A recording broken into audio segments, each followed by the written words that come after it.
আসসালামু আলাইকুম প্রিয় শিক্ষার্থী বন্ধুরা। তো আজকে আমরা তৃতীয় পর্ব নিয়ে হাজির হয়েছি। তো এখানে আমরা আজকের এই ভিডিওতে আমরা তোমাদেরকে ৭ number, ৮ number, ৯ number, ১০ number, ১১ number এই গাণিতিক সমস্যাগুলো সমাধান করে দেব ইনশাআল্লাহ।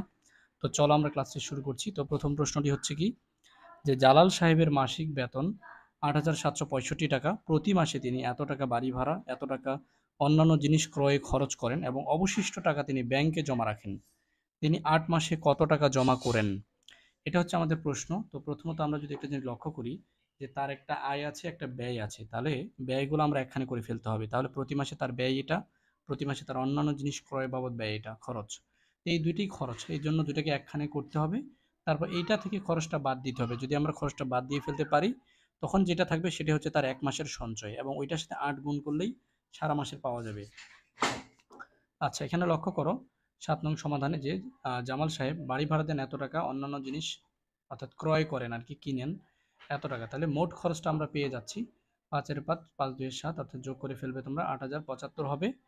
এরপরে লক্ষ্য করো যে জামাল সাহেবের মাসিক আয় হচ্ছে এত টাকা এবং জামাল সাহেবের খরচ, তাহলে মোট খরচটা কি হচ্ছে?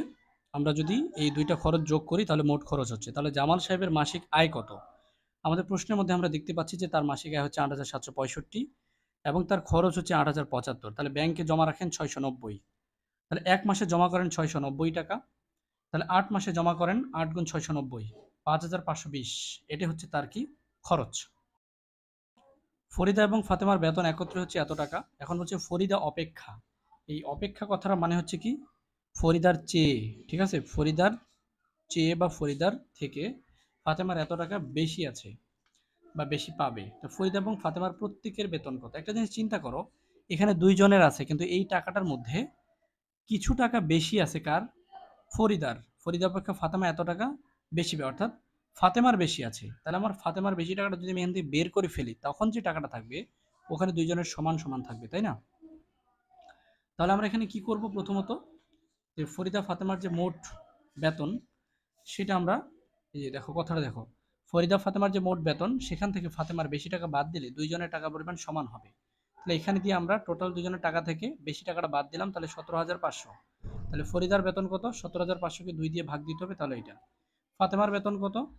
ফাতেমার বেতন যেহেতু এই টাকাটা বেশি এবং বের করে রাখছিলাম আগে, ওইটা জাস্ট অ্যাড করে দিলেই হলো। অর্থাৎ ফাতেমার বেতনটা কি ফরিদার চেয়ে ২৪৫০ টাকা বেশি। তাহলে ফরিদার বেতন তো পেয়ে গেছি, তো ফরিদার বেতনের সাথে আমরা ২৪৫০ যোগ দিলেই আমরা ফাতেমার বেতন পেয়ে যাচ্ছি।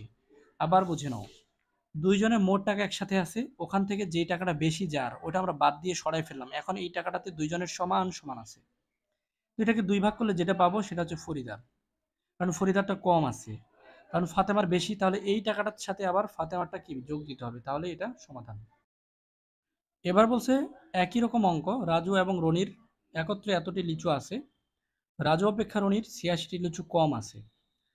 রাজু অপেক্ষা, অপেক্ষা মানে কি? চেয়ে। আচ্ছা, তাহলে রাজুর চেয়ে রনির ৮৬টি লিচু কম আছে। রাজু এবং রনির প্রত্যেকের কতটি করে লিচু আছে? আচ্ছা, তো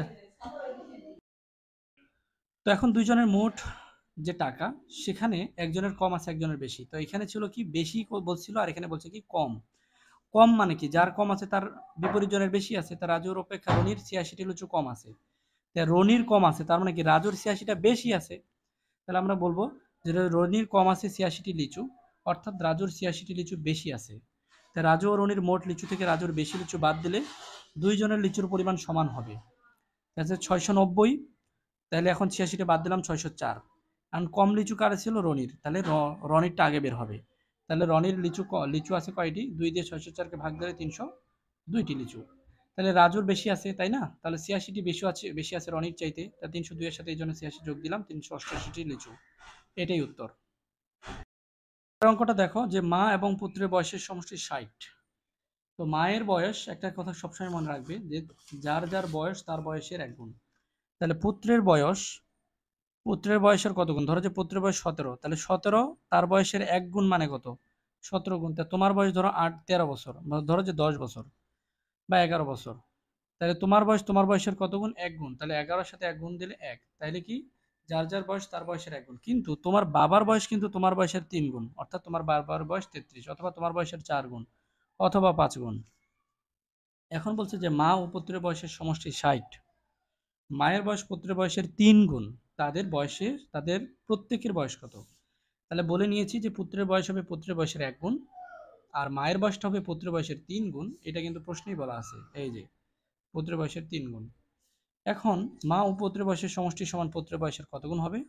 3 একে 4, 4 গুণ। অর্থাৎ মা আর পুত্র যদি যোগ করি, এই যে পুত্রের বয়স মায়ের বয়স দুইটা যোগ করে ফেললাম, তাহলে হবে কি মা ও পুত্রের বয়সের সমষ্টি। পুত্রের বয়সের 1 গুণ, পুত্রের বয়সের 3 গুণ, 3 একে 4, তাহলে পুত্রের বয়সের 4 গুণ। তাহলে দেখো মা ও পুত্রের বয়সের সমষ্টি প্রশ্নের মধ্যে বলা আছে 60 বছর। তাহলে আমরা এখন কি করব? এই জায়গাটার পরিবর্তে 60 লিখব। পুত্রের বয়সের 4 গুণ কথার অর্থ পুত্রের বয়স গুণ 4। এখন সমান চিহ্ন থাকলে বাদ দিয়ে শুরু করতে হয়, তাহলে এটা হচ্ছে 60 সমান পুত্রের বয়স গুণ 4। আচ্ছা, তাহলে এখন এই গুণ 4টা এই পাশে আসলে কি হবে? ভাগ 4। তাহলে পুত্রের বয়স সমান কি হবে? 4 দিয়ে 60কে ভাগ দিলে 15 সমান পুত্রের বয়স। তাহলে পুত্রের বয়স 15। তাহলে মায়ের বয়স কত? মায়ের বয়স পুত্রের বয়সের 3 গুণ, তাই পুত্রের বয়স গুণ 3। তাই 3 দিয়ে 15কে গুণ দিলে 45। এটাই উত্তর। প্রিয় শিক্ষার্থীরা, এবার 11 নং প্রশ্নের সমাধান দেখো। এখানে বলছে যে ভাজক হচ্ছে 78, ভাগফল হচ্ছে 25, ভাগশেষ ভাজকের 1/3। যদি একটু দেখো এখানকার কি কি দেওয়া আছে, ভাজক 78 দেওয়া আছে, ভাগফল 25 দেওয়া আছে, এবং এই ভাগশেষটা বলছে যে ভাজকের 1/3। ভাজক কত? 78। তার মানে কি 78 এর 3/1 এটাও দেওয়া আছে, তাহলে নাই শুধু এটা। তাহলে এটা বের করবো, তাহলে এটা আগে ভেঙে বের করে নেই, তারপরে আমরা ভাজ্য পেয়ে যাব। তাহলে প্রথমত দেখো ভাজক হচ্ছে 78, ভাগফল 25, ভাগশেষ ভাজকের 1/3 কথাটা লিখবো। এরপরে দেখো ভাজক গুণ 1/3 মানে 3/1। তাহলে ভাজক 78 গুণ 3/1, 3 দিয়ে 78কে ভাগ দিলে 26। ঠিক আছে, তাহলে 26 আর 1 গুণ করলে 26। আমরা জানি ভাজ্য সমান সমান ভাজক গুণ ভাগফল যোগ ভাগশেষ। আচ্ছা, তো ভাজক গুণ ভাগফল, তাহলে মানগুলো জাস্ট বসাবো, যোগ ভাগশেষ। তাহলে গুণের কাজ আগে দুটো গুণ করলে 1950 আর 26 1976। এটাই হচ্ছে আমাদের সমাধান। শিক্ষার্থী বন্ধুরা, এটাই ছিল আমাদের আজকের পর্ব। পরবর্তী পর্বে আমরা দেখিয়ে দিব 12 থেকে 16 পর্যন্ত। পরবর্তী পর্বে বলতে বোঝাচ্ছি তোমরা এখন ভিডিও শেষ করে ভিডিওটি দেখতে পাবে ইনশাআল্লাহ, আমাদের চ্যানেল দেয়া আছে। তো চলো আমরা পরবর্তী পর্বের জন্য চ্যানেলটি সাবস্ক্রাইব করে রাখি, যেন করে নোটিফিকেশনটা পেয়ে যাই। আজকের মতো এই পর্যন্তই, দেখা হবে পরবর্তী ভিডিওতে। আসসালামু আলাইকুম।